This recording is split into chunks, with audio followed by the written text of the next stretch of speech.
Anyway, Looney and I say hi. We're going with Sideways Camera today. And the topic this week is healing ourselves.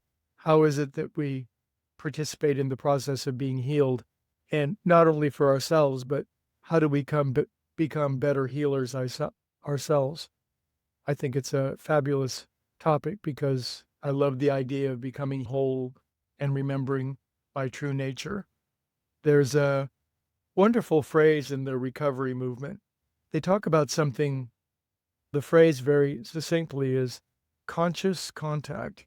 I really like that. I like the idea of if there is a God, if there is a love, if there is a source, if there is a presence of being that's overarching, underlying, and interpenetrating all of us, that is the absolute ground of being, God, very short word, would it be better to have conscious contact with that, or do we have unconscious contact? Now, I'm making the bold claim because I tend to make bold claims that everybody has unconscious contact with God. There is no doubt about that. It is an absolute given that everybody, we 8 billion banging around on this planet and all the other probably billions of other realms in the universe, in my Father's house are many mansions. But in these various realms or planets of beings, some planets have more conscious contact and some have less. Earth seems to be a fascinating place where you can have a mixed bag. But if there's one thing I like more conscious contact than unconscious contact, in other words, I think it's quite possible one could go their whole entire life and not have any conscious contact with God whatsoever. And this is true whether one is interested in that or uninterested. Some people are just going to reject the phrase conscious contact with God out of hand. Zero interest. They think it's hocus pocus and ridiculous superstition. Some people think conscious contact is the most important thing. And yet still, and this is the key to the week, how do we get more of this conscious contact so it actually lives and moves and breathes inside of us, heals us, and heals everyone around us? We've talked about it all week long.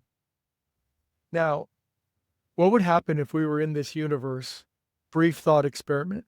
What would happen if we were individual beings, which we clearly are, and there was no means by which we could make conscious contact?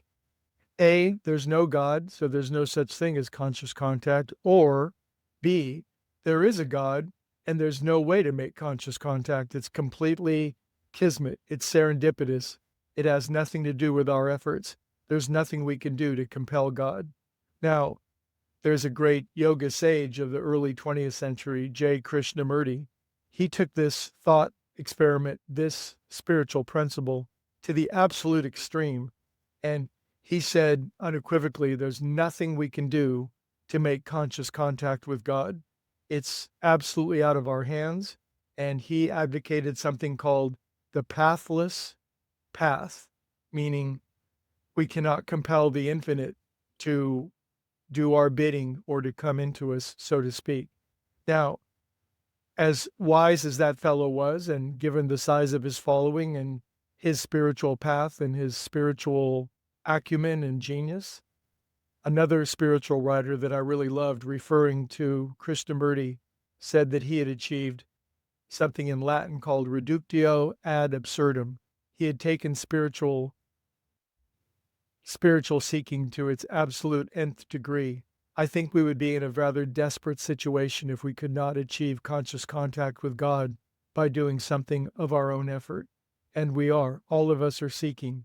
We're either praying, we're meditating, we're going to church, we're going to sanctuary, we're doing yoga, we're being of service, we're petting our cat. I think we would be in a desperate, dire situation if God had put us in a universe and there was no way that we could make conscious contact. I think that's one of the most profoundly absurd spiritual principles or ideals that I've ever heard in my life. J. Krishnamurti, I give you a toast for thinking that there's no way to get there, because most of us 8 billion feel there's a very strong way. But the bottom line is we have to do it. We have to seek. If you want unconscious contact, you can have all you want. If you want conscious contact, you can have all you want. then you'll be healed and you can heal others. Anyway, it's been a wild, wacky topic this week. I hope you found it stimulating, provocative, annoying, and wonderful all rolled into one. Looney and I really hope you come tomorrow to chat about this topic, and we wish you a beautiful day.